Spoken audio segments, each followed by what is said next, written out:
Corona संक्रमण की दूसरी लहर का असर जयपुर जिले पर ज्यादा देखने को मिला है। जिले में इस दौरान मौत के आंकड़े भी काफी तेजी से बढ़े हैं। मई से पहले के 15 महीने में 763 मौतें दर्ज की गई थी और मई महीने के 14 दिन में ही 694 मौतें दर्ज की गई हैं। मृत्यु दर के मामलों में भी जयपुर जिला 9 जिलों में 1.37% दर के साथ 7वें नंबर पर है। बीकानेर की ये दर 1.49% और उदयपुर की 1.41% है।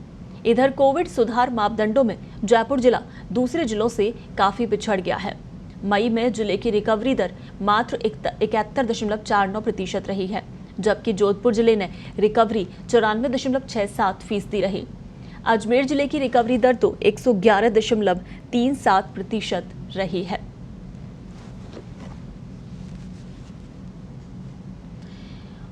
और आइए आपको ग्राफिक्स के जरिए बताते हैं प्रदेश के तमाम जिलों का कोरोना का लेखा जोखा।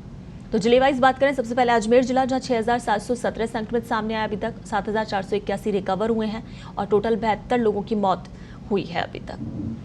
ये अजमेर जिले के संक्रमण के मामले हैं, 6,717 टोटल।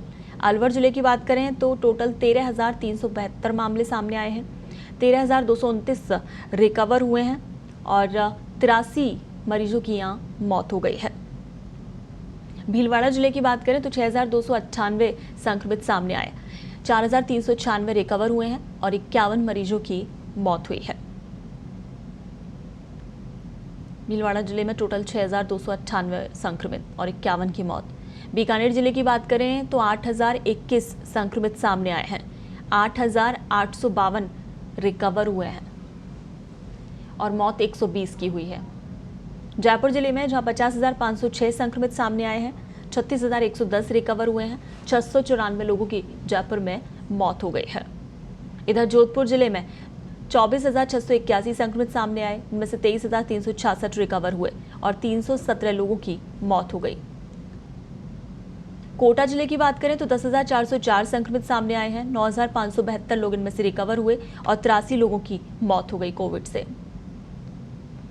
सीकर जिले पर नजर डालें तो सीकर जिले में 8,254 संक्रमित सामने आए, जिनमें से 6,464 रिकवर हुए हैं और 108 कोविड पेशेंट की मौत हो गई।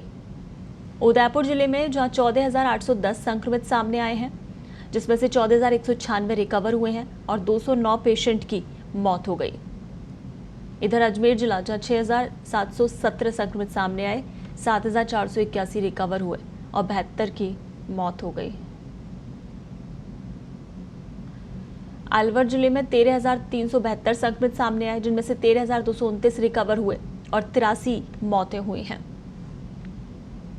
भीलवाड़ा जिले में 6,298 संक्रमित, 4,396 रिकवर हुए और 51 लोगों की मौत हो गई। बीकानेर जिले में 8,021 संक्रमित सामने आए, जिसमें से 8,852 रिकवर हुए और 120 की मौत हो गई। जयपुर जिले की बात करें तो 50,506 संक्रमित सामने आए, 36,110 रिकवर हुए और 694 की मौत हो गई।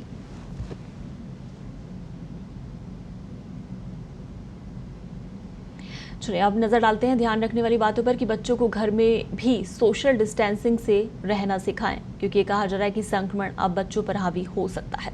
खांसी जुकाम के लक्षण हो तो चिकित्सक से परामर्श लें। साथ ही बच्चे को हल्के लक्षण जैसे गला खराब, जुकाम, खांसी या बुखार है लेकिन सांस गति सामान्य है, तो ऐसी स्थिति में परेशान ना हो, घर पर ही बच्चे को रखें और बच्चे को आराम करवाएं। हरी सब्जी, ताजा फल और पानी उचित मात्रा में दें। होम आइसोलेशन में रखें, बच्चे के साथ व्यवहार सही रखें। घर पर बच्चा रहे तो दिन में 3-4 बार खिड़की दरवाजे खोलें। वायरस का वहीं रहने से संक्रमण ज्यादा रहेगा। 2 साल से अधिक उम्र के बच्चों को मास्क नहीं पहनाया जाना चाहिए, ये अनुमत नहीं है। बच्चे से बड़ों को संक्रमण होने की संभावना 60% ही रहती है।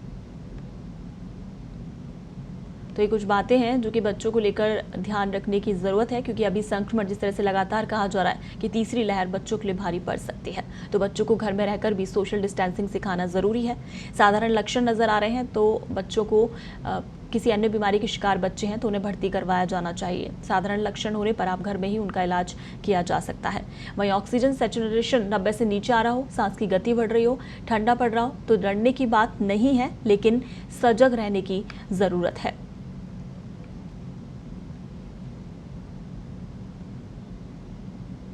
तो बच्चों को लेकर ये कुछ बातें जिन्हें ध्यान रखने की ज़रूरत है, और जिस तरह से बच्चों के लक्षण नजर आएंगे उसी हिसाब से बच्चों को अस्पताल में भर्ती कराया जा सकता है, अन्यथा उन्हें घर पे ही आइसोलेट कर उपचार दिया जा सकता है।